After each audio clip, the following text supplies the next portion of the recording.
that Vayalakim es Oretz v'hinei nishchoso.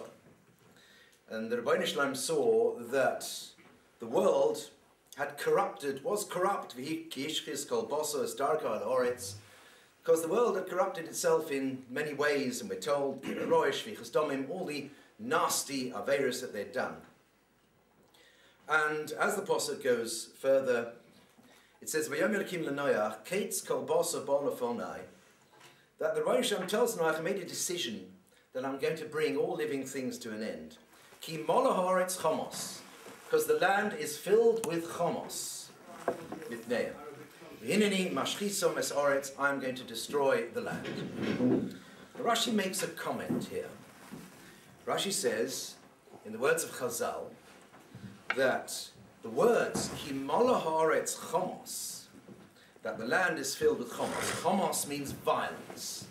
But Rashi retranslates this word and says the following, No nechtam gazadinom ela al hagezel.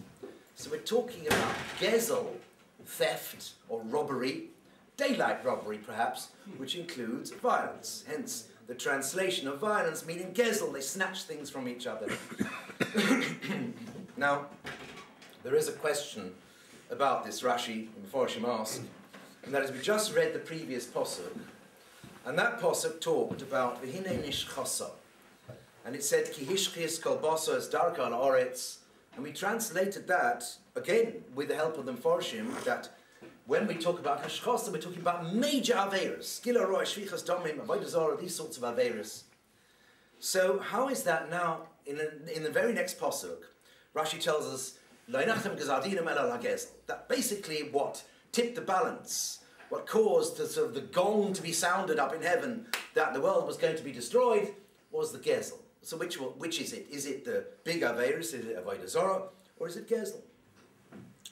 The Bartanura in Pirkei Avos, when he talks about the kala k'b'chamura, the Mishnah Perik Beis Mishnah Aleph, and he talks about the kala k'b'chamura, and he says, and the Mishnah says, that you should never treat a mitzvah lightly, because a person does not know the reward for mitzvahs.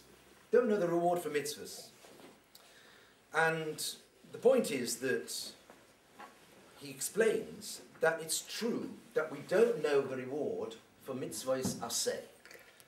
We don't know reward. The Torah never tells us. And Rabbeinu Yoina explains why, because the Rebbeinu Shalom wants us to do all mitzvahs, and if we knew the reward for mitzvahs, we'd only do those that have a big reward. So the Rebbeinu Shalom doesn't tell us the reward for mitzvahs, and neither does he tell us the punishment for the avoidance of mitzvahs aseh. However, when it comes to mitzvahs lo aseh, mitzvahs lo aseh, that's very different. The Bartanura explains there, the Torah spells out very clearly what the punishments are. We've got 4 types of misa, skila, sreifa, herek, chenek, and we got malchus, we got koris, misa b'nei shemayim. The Torah is very, very clear as to the punishments.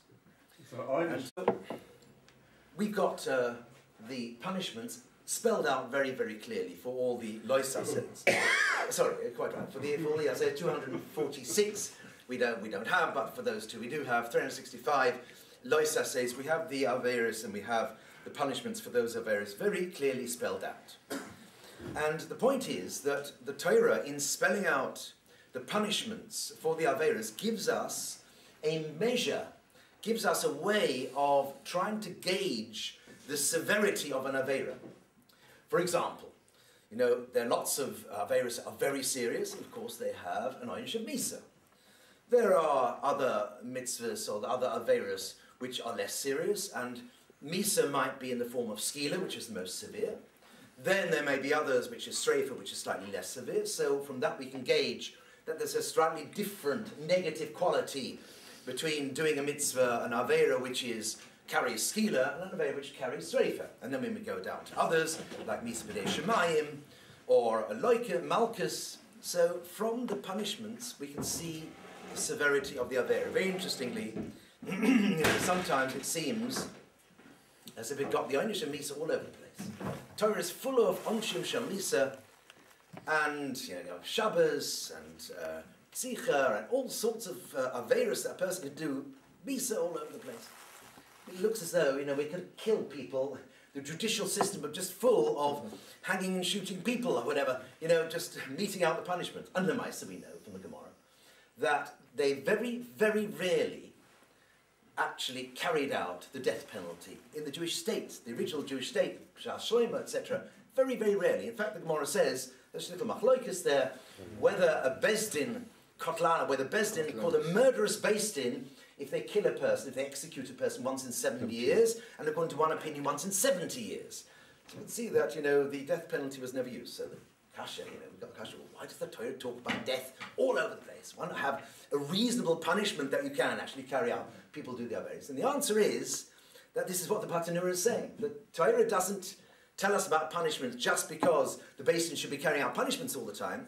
The Torah is talking about punishments to give us the message of how serious the Aveira is. So the Torah wants to tell you a gauge you can see by looking at the punishment, not that it's going to carry it out all the time. As I say, very, very rarely come to the punishments. Very rarely were they carried out. Let's now come to Gezel. Gezel is the most interesting one. But for Gezel, the punishment is not even Malchus. Yeah, for whatever reason, because it's a lavanita glacé or nishovain or whatever, you can give back. For Gezel, there is no Malchus. So you would think that Gezel, is one of the minor Averis, given that we have the scale given to us by the Batanura just now. Yeah, from Misa all the way down to Malchus, and even less than Malchus, which is Gezel. So Gezel seems fairly minor. So we come back to our Rashi, that when we were talking in the Posuk about we're talking about etc., etc., big Averis. And then later on, Rashi says, seems to be a rather minor offence, given that it carries not even Malchus.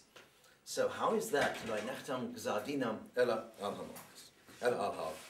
Seems a rather strange, mitzvah, aveira to choose.